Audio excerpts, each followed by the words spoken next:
Hi hello friends, എല്ലാ കൂട്ടുകാർക്കും ടീച്ചറമ്മ സീരിയലിലെ നാളത്തെ നല്ലൊരു പ്രൊമോ റിവ്യൂയിലേക്ക് തന്നെ സ്വാഗതം കേട്ടോ.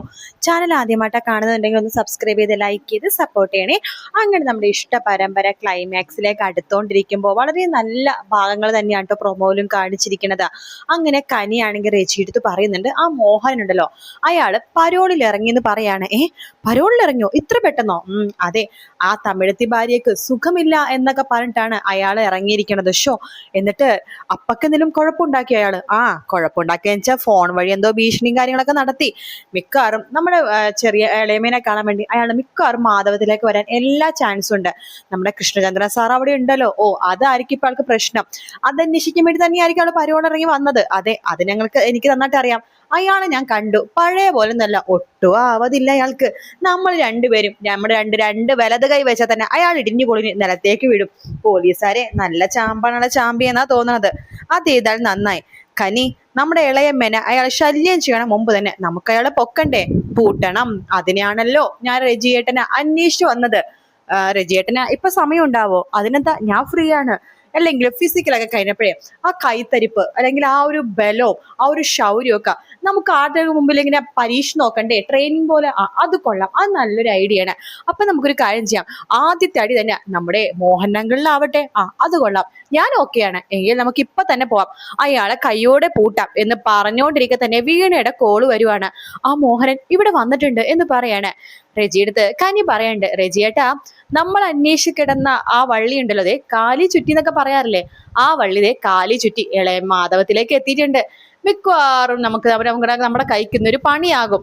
അയാൾ ആകെ തളർന്നൊടിഞ്ഞ് കിടക്കയല്ലേ, നമുക്കൊരു ഊതിയാ മതി, പറന്നു പോയിക്കോളും എന്ന് പറഞ്ഞിട്ട് രണ്ടുപേരും കൂടി നേരെ മാധവത്തിലേക്ക് വരുവാണ്.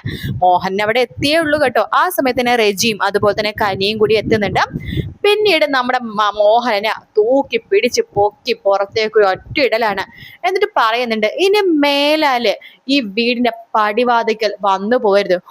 നിങ്ങളൊക്കെ ആ സരസ്വതിയുടെ വിവാഹം നടത്താൻ വേണ്ടിയിട്ടുള്ള ഒരുക്കത്തിലാണല്ലേ ആ കൃഷ്ണചന്ദ്രനായിട്ട് എന്ന് പറയുമ്പോഴേക്കും കനി പറയണ്ട്, അതെ, അതിന് നിങ്ങൾക്ക് എന്താ ഛേദം? ഞങ്ങൾ ചിലപ്പോൾ വിവാഹം നടത്തുകയോ അവരെ ഹണിമൂണിനെ വിടുകയോ എന്തെങ്കിലും ചെയ്യും, അത് നിങ്ങൾ അന്വേഷിക്കേണ്ട കാര്യമില്ല എന്ന് കനി പറയണ്ട്. വെച്ചിട്ടുണ്ടെടി, എല്ലാവർക്കും ഞാൻ വെച്ചിട്ടുണ്ട്. അതിനെ വെക്കാനായിട്ട് നിങ്ങളുടെ പരോള് കഴിയാനായല്ലോ, പിന്നെ എവിടെ വെച്ചിട്ടുണ്ടെന്നാ പറഞ്ഞത് എന്നൊക്കെ പറഞ്ഞ് ഇങ്ങനെ കളിയാക്കി ചിരിച്ച് അയാളെ കളിയാക്കി പറഞ്ഞു വിടാട്ടോ. മോഹൻലാലിന്റെ അവിടെ നാണം കിട്ടി തിരിച്ചു പോകുന്നുണ്ട്.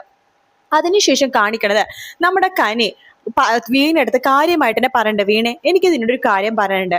ജോണേട്ടന്റെ കാര്യത്തിൽ നീ ഒരു തീരുമാനം എടുത്തേ പറ്റൂ.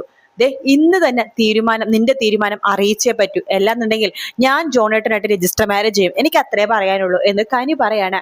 വീണ വേഗം തന്നെ മുകളിലേക്ക് കയറി പോകുന്നുണ്ട്. ശേഷം ആ പുസ്തകം എടുത്ത് മറച്ചുകൊണ്ടിരിക്കുന്ന ഭാഗത്തോടെയാണ് പ്രൊമോ തീരുന്നത്. എന്തായാലും ഒരു കാര്യം ഉറപ്പാണ്, നാളെ തന്നെ നമ്മുടെ വീണ മിക്കവാറും ജോണിനോട് തനിക്ക് വിവാഹം കഴിക്കാൻ താല്പര്യമാണ്, വിവാഹത്തെക്കുറിച്ച് സീരിയസ് ആയിട്ട് തന്നെ ചിന്തിക്കാം എന്നുള്ള മറുപടി ആയിരിക്കും വീണ പറയാൻ പോണത്.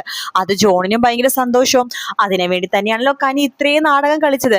അങ്ങനെ ജോണിന്റെയും അതുപോലെ തന്നെ വീണയുടെയും വിവാഹത്തിന്റെ സംഭവങ്ങളൊക്കെ തന്നെയാണ് നമുക്ക് പ്രൊമോയിലും ഏറെ കുറെയൊക്കെ കാണാൻ വേണ്ടി സാധിക്കുന്നത് കേട്ടോ. പക്ഷേ ഇപ്പൊ ഒരു വിവാഹമല്ല, 2 വിവാഹമാണ് നടക്കാൻ പോണത്. ഒന്ന് ജോണിന്റെയും വീണയുടെയും. പിന്നെ നമ്മുടെ ടീച്ചർമ്മക്കും ഒരു ജീവിതമൊക്കെ വേണ്ടേ? സാർ എത്ര നാളാ ഈ ബ്രഹ്മചര്യായിട്ട് ഇങ്ങനെ നിൽക്കണത്. അതുകൊണ്ട് സാറിന്റെ നമ്മുടെ ടീച്ചറിന്റെ വിവാഹം ഉടനെ തന്നെ നടക്കും എന്നുള്ള കാര്യത്തിൽ ഒരു സംശയമില്ല. അതായത് 2 വിവാഹം നടക്കുന്ന ഭാഗത്തോടെ ആയിരിക്കും നമ്മുടെ ക്ലൈമാക്സ് ആകാൻ പോകുന്നത്. എന്തായാലും നമുക്ക് കാത്തിരുന്ന് തന്നെ കാണാം ഫ്രണ്ട്സ്. ടീച്ചറമ്മയുടെ ക്ലൈമാക്സ് എപ്പിസോഡുകൾ അറിയാൻ വേണ്ടി ചാനൽ ഒന്ന് സബ്സ്ക്രൈബ് ചെയ്ത് സപ്പോർട്ട് ചെയ്ത് ലൈക്ക് ചെയ്യണം. അപ്പോൾ എല്ലാവർക്കും മറ്റൊരു വീഡിയോ വീണ്ടും കാണാം ഫ്രണ്ട്സ്. എല്ലാവർക്കും ടേക്ക് കെയർ, ബൈ ബൈ.